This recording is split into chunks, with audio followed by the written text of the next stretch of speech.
Welcome to my video where I explain how the raid system works in scrap mechanic the Drilling Thunder. So as you probably already know, the most important thing for determining the strength of a raid is this raid bar that appears whenever you're trying to plant crops. And you see, as I plant different crops, they affect the raid bar differently. This is because each crop has a different crop value. So at the very low end we have potatoes and tomatoes, which each have a crop value of just 1. Then we have carrots with a crop value of 2, red beets with a crop value of 5, bananas and chili with a crop value of 15, blueberries have a value of 50, then oranges already have a value of 100, and then broccoli has a tremendous amount of 500 crop value, which is only topped by pineapple with an absolutely insane 1,000 crop value. Yeah, I forgot to mention I've placed one block for each crop value, so you see the scales varies quickly.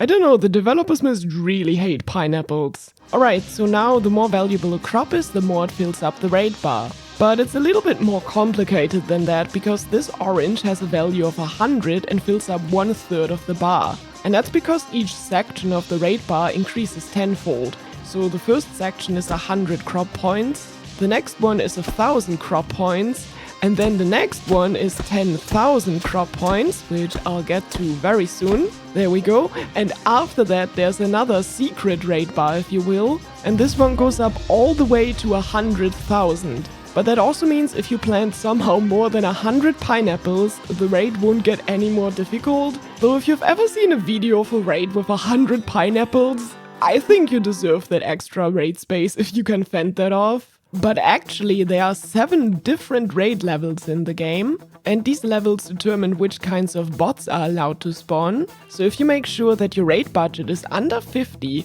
then only hay bots and green toad bots are allowed to spawn. Visually you can see this, that the raid bar is below half of the first section because a blueberry has a crop value of 50. Then for a crop value between 50 to 99 you trigger a level 2 raid, which allows for blue toad bots to spawn. And visually this means you're under the first section, so as soon as you see that little diamond flash you actually trigger a level 3 raid. And these tend to be a lot more nasty because now red toad bots can spawn as well as green and yellow tape bots. Then as soon as you hit 550 to 999 crop value you trigger a level 4 raid. Now blue tape bots can spawn and farm bots. And again, visually that means we stay under half of the second section. Now past level 4 raids you're not gonna get any new types of bots that can spawn, but it just means you're gonna get more bots altogether. Also from raid level 2 onwards, bots are starting to get airdropped.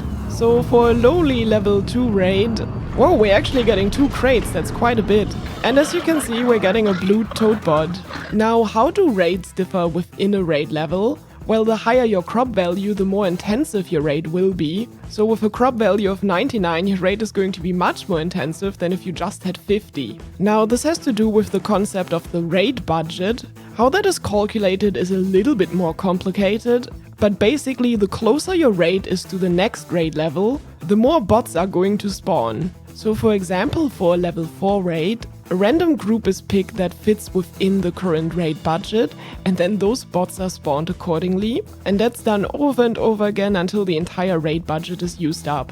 But since it's also random which group gets picked, you could for example get lucky and not get a single farm bot in your raid, or you could get extremely unlucky and only get farm bots in your raid. Now another very important thing for the raid budget is that it's actually dependent on the amount of players you have in your world. So if you have 2 players, your raid budget is multiplied by 1.5. For 2 or more players, it's multiplied by 2. So if you actually get your friends to leave your world before you trigger the raid itself is going to be much less intense. Now if you want to read this all in a little bit more detail, I'll leave a link to this excellent guide by Starlight. Now there are a few more interesting things I've noticed in the code. If you have structures very close to your farm, raiders will actually attack them as well. If you have your structures far enough away, bots are gonna try to path around them, and if they're a bit closer they'll try to attack their way through them. Alright, I've also just tested it, and if you wait long enough, the raiders just walk away. I mean, the hay bots somehow still seem to be stuck. However, you would need to wait 10 minutes for them to start fleeing, but it seems to be a valid way to defend your farm. Alright, let me end the video by triggering a 100 pineapple raid. And I hope you enjoyed watching. Also notice how each container has a different group of enemies. By the way, the units, they just still keep going. Honestly, I didn't think Metal 3 was gonna be this effective.